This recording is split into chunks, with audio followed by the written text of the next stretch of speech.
26મી જાન્યુઆરી પ્રજાસત્તાક પર્વની અઠવા લાઇન્સ ખાતે આવેલા પોલીસ પરેડ ગ્રાઉન્ડ ખાતે કરાઈ, જેમાં સુરત કમિશનરના હસ્તે રાષ્ટ્રની આન બાન શાન સમા તિરંગાને સલામી આપવા સાથે કાર્યક્રમ સંપન્ન થયો। 26મી જાન્યુઆરી પ્રજાસત્તાક પર્વની સમગ્ર દેશમાં ધામધૂમથી ઉજવણી કરાઈ હતી। સુરત પોલીસ દ્વારા પણ સુરત પોલીસ ગ્રાઉન્ડ ખાતે પ્રજાસત્તાક પર્વની ઉજવણી કરાઈ હતી। સુરત પોલીસ કમિશનર અનુપમસિંહ ગેહલોતના હસ્તે રાષ્ટ્રની આન બાન અને શાન સમા તિરંગાને સલામી આપવામાં આવી હતી। પ્રજાસત્તાક પર્વની ઉજવણી સાથે પોલીસ પરેડ ગ્રાઉન્ડ પર પોલીસની અલગ અલગ પ્લાટૂન દ્વારા પરેડ કરવામાં આવી હતી। સાથે સુરત પોલીસ કમિશનરે પ્રજાજોગ સંદેશો પણ આપ્યો। પોલીસ કમિશનરે કહ્યું હતું, લોકોના જીવ બચાવવા 15મી ફેબ્રુઆરીથી હેલ્મેટ ફરજિયાત કરવામાં આવશે। વર્ષ 2024માં 296 લોકોના એક્સિડન્ટથી મોત થયા છે। મોતને ભેટનારામાં ટુ વ્હીલ ચાલક વધુ છે। લોકોને અપીલ કરી છે કે પરિવાર ઘરે રાહ જુએ છે, વાહન ચલાવતી વખતે હેલ્મેટ ફરજિયાત પહેરો। પરિવારમાં આવી દુર્ઘટના ન થાય તે માટે પોલીસ કામગીરી કરી રહી છે। 15 ફેબ્રુઆરીથી હેલ્મેટ ફરજિયાત કરવામાં આવશે। વાહન ચાલકોને હેલ્મેટ પહેરવા અપીલ કરી હતી। 76वां गणतंत्र दिवस राष्ट्रीय पर्व निमित्ते वो हमारा सूरत शहर पुलिस परिवार तरफ थी अपना सूरत शहर नगरजनों ने जो है खूब जो है शुभेच्छा आपू छू। આજના દિવસ અમે લોકો जो એના માટે સેલિબ્રેટ કરીએ છીએ કે અમારા પૂર્વજો, અમારા ક્રાંતિકારોએ જે બલિદાન આપેલા આપણા સ્વતંત્ર ભારત માટે એના પણ અમે યાદ કરીએ છીએ। અને સાથોસાથ આજના દિવસ ઉપર જ્યારે સુરત શહેર છેલ્લા 1 વર્ષમાં આપણે પ્રજાજનોના ખૂબ સલામતી માટે ખૂબ જ મહેનત કરી છે।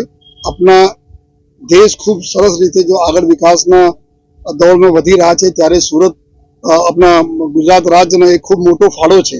અને આમાં જો સુરત શહેરનો જો ખૂબ એક મોટો ફાળો છે ગુજરાત રાજ્યના વિકાસમાં, ત્યારે પુલિસની જવાબદારી બને છે કે આપણા સુરત શહેરમાં જો અમારા કામ ધંધા બિઝનેસ માટે લોકો આવે છે, અમારો જો કામ ધંધા બિઝનેસ છે એની સલામતી સચવાય, એના માટે જો સમગ્ર વર્ષ અમે લોકો જો સાયબર ક્રાઇમ ઉપર જો ડ્રગ્સ ઉપર જો ટ્રાફિક ઉપર જો કાયદાની વ્યવસ્થા જાળવવા માટે ખૂબ સરસ કામગીરી અમારા લોક રક્ષકથી લઈને સિનિયર અધિકારી તો કરી છે।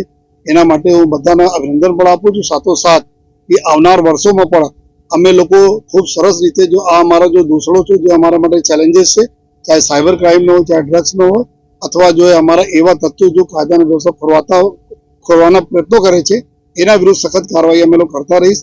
રોડ ઉપર અમે લોકો જોયા કે ગયા 2024ના વર્ષમાં 296 લોકોના ડેથ થયા રોડ ઉપર जो बहुत दुखद बाबत है। एना मोस्टली जो है 2 व्हीलर वाला હતા जो હેલ્મેટ નહીં પહેરેલા હતા।